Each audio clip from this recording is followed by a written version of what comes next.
आप देखो, हम सब एक सांसारिक आदमी है, एक परिवार, समाज, सो कॉल्ड सोसाइटी से, सोशल सर्किट से बंधे होते हैं और हमारे बहुत सारे हित नाता, रिश्तेदार, दोस्त, साथी होते हैं। और कुछ लोगों का काम होता है सिर्फ और सिर्फ हमेशा दूसरे के लाइफ में घुसे रहना, मतलब दूसरे के जीवन में टांग अड़ाते रहना। और हमारी सबसे बड़ी समस्या क्या होती है ना, हम हमेशा इस रोग से, इस समस्या से ग्रसित रहते हैं कि क्या कहेंगे लोग, लोग मेरे बारे में क्या सोचेंगे अगर हम ऐसा करेंगे, ऐसा पहनेंगे। इनफैक्ट हम जीवन की छोटी छोटी जो चीज़ें होती हैं, घर में अगर एक फर्नीचर भी लेते हैं, कुछ डेकोरेशन भी करते हैं, तो हम इसी चीज़ से परेशान रहते हैं कि क्या कहेंगे लोग। पहली बात देखो, जीवन में हमेशा ध्यान रखा करो कि जो क्रिएटिव, पॉजिटिव, प्रोग्रेसिव, ग्रोइंग लोग होते हैं ना, उनके पास टाइम ही नहीं होता है दूसरे के जीवन में घुसने का।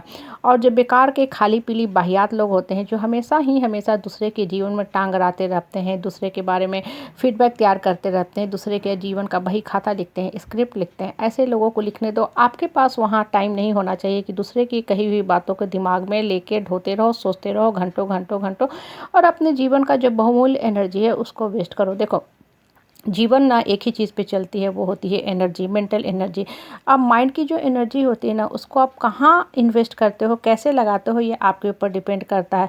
कंस्ट्रक्टिव दिशा में लगाते हो या डिस्ट्रक्टिव दिशा में लगाते हो। अगर आप कंस्ट्रक्टिव दिशा में, सकारात्मक दिशा में लगाओगे, आपको जीवन की हर समस्या का हल मिलता जाएगा। लेकिन अगर आप इसको नकारात्मक दिशा में लगाओगे, डिस्ट्रक्टिव दिशा में लगाओगे, तो आपका जीवन जो है बोझिल होता जाएगा।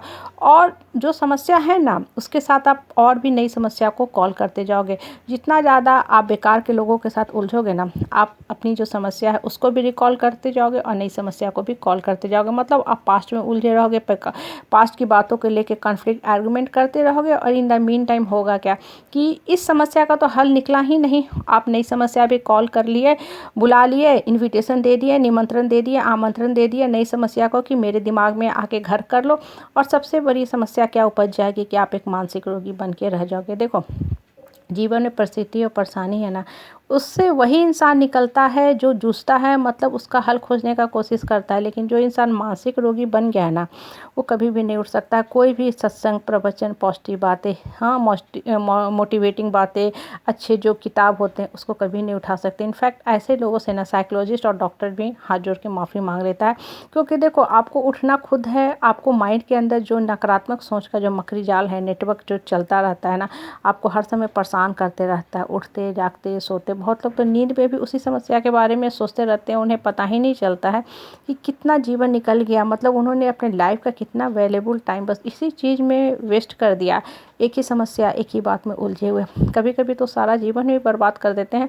और कुछ लोगों को ना इसका एक डीप एडिक्शन हो जाता है, वो चाह के भी इस एडिक्शन से नहीं निकल पाते। बाहरी तौर पे देखो, इंसान एडिक्टेड होता है शराब, सिगरेट या मोबाइल या बहुत सी बेकार की चीज़ों का, तो उससे वो छुटकारा पा लेता है। इनफैक्ट हम लोग चाय के भी एडिक्टेड हो जाते हैं, उससे भी हम छुटकारा पा लेते हैं। लेकिन ये जो नकारात्मक सोच का एडिक्शन होता है ना, वो इतना डीप रूटेड हो जाता है ना, दिमाग में जाके घुस जाता है, धंस जाता है कि निकालना बड़ा ही मुश्किल होता है।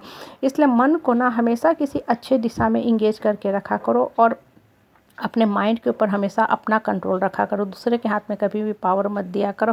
देखो, पैसा भी होता है ना, हम उसको सही दिशा में इन्वेस्ट करते हैं। अगर 500 का भी नोट है ना, तो बच्चे के लिए हम सोचते हैं कोई अच्छी सी किताबें ला के दे दिया करें, अच्छे से बुक्स लाएं, अच्छे से उसका कुछ ऐसा पजल खरीदे जिससे उसके माइंड का ग्रोथ हो। ना कि पैसा ले जाके उसको बोल दे कि ठीक है तुम जाओ जाके वीडियो गेम खेल लो।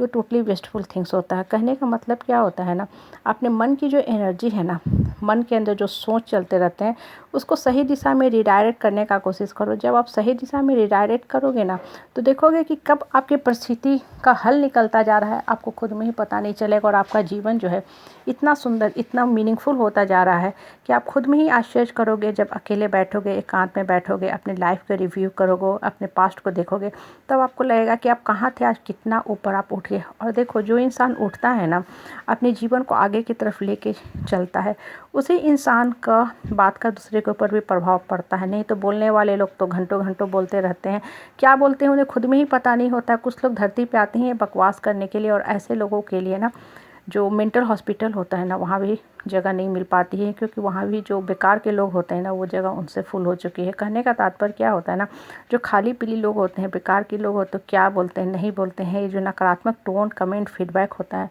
एकदम उसको अपने दिमाग से हटा दो। दिमाग को ना पूर्ण रूप से टाइट करके रखो, एयर टाइट करके रखा करो कि कोई भी कीटाणु, विषाणु, निगेटिव जर्म्स जो है ना आपके दिमाग के अंदर कहीं से भी घुसे ना। मन को हेल्दी रखा करो।